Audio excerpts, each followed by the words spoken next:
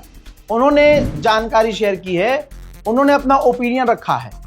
कहा है Donald Trump के बयान को शेयर करते हुए कि सबसे पहले इजराइल पर पाबंदी लगानी चाहिए, इजराइल को रोकना होगा, तभी ये बातचीत, तभी ये सीजफायर और जंगबंदी हो पाएगी, क्योंकि इजराइल ये बातचीत हमेशा की तरह खराब कर सकता है।